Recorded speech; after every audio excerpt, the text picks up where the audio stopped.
Hello again. This is Dr. Pasion-Gonzales, and today we are going to talk about the second half of Chapter 1, specifically the scientific approach.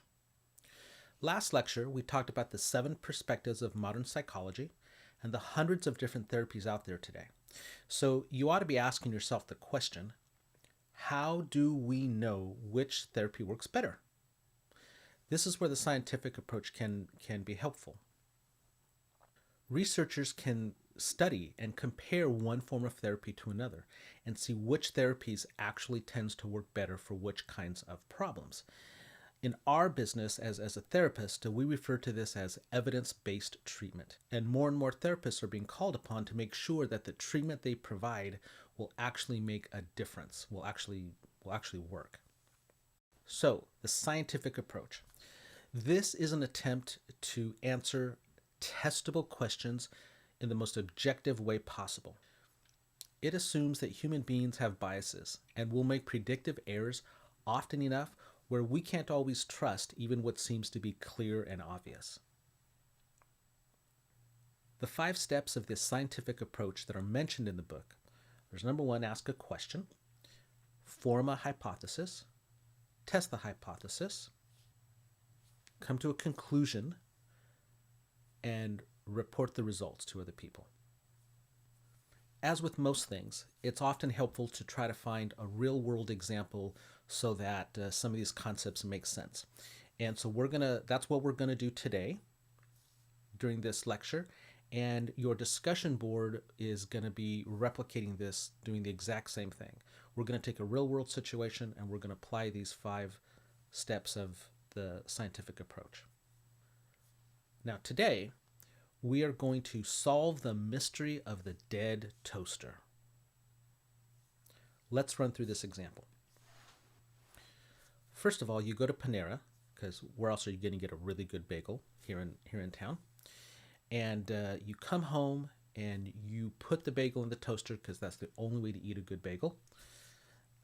And to your chagrin, nothing happens. Your toaster is dead. So you fall to your knees, your hands raised to the sky, crying out to the carb gods, "Why, oh why have you done this to me?" So you unplug the toaster, say a blessing over it, and you get ready to throw it in the trash because it's obviously dead. Then your roommate comes in and says, "What are you doing?" And you explain the situation, and your roommate says, "Well, how do you know it's the toaster and not something else that's making it not work?" And you say, "Well, that's a very good question. Perhaps we should test this." So, the first step in the scientific approach is to ask the question, why is the toaster not working? The second step is you come up with a hypothesis, a theory of why the toaster isn't working.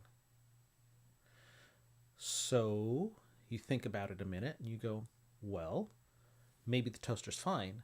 Maybe the electrical outlet, the plug, isn't working. That's your hypothesis. The third step is to test your hypothesis. So you take your trusty coffee maker, which has never let you down, unlike the men and women in your life, and you plug it into the same outlet as the toaster, and lo and behold, the coffee maker doesn't work either. You've tested your hypothesis. Now you can move on to the fourth step, which is you come to the conclusion and decided that the carb gods still hold you in favor, and the problem is not your toaster, but in fact it is the outlet. So you've confirmed your hypothesis. So now you can check the breaker. Or if you have one of those little GFI buttons on your outlet.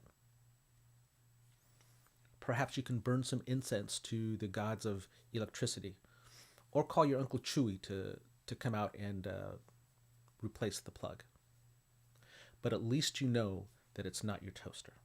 So the last step is to report the results. So you might move your toaster to the other side of the counter, plug it into a different outlet that does work, And then you can put a post-it note over the outlet that doesn't work and say, do not use. So this way, you share your results, other people benefit from the fruits of your labor, from your research.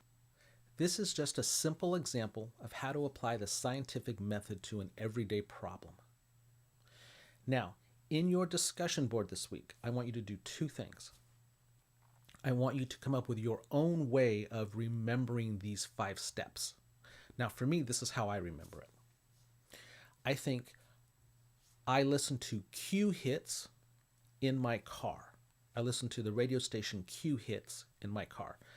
Q is for question, H is for hypothesis, T is for test a hypothesis. That's Q hits. And CAR stands for come to a conclusion and report the results. I listen to Q hits in the car. What I want you to do is to come up with your own system or mnemonic for remembering those 5 steps.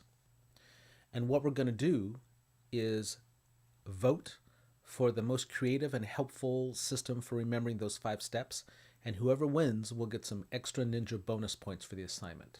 Okay? Here is the second part of your discussion board this week.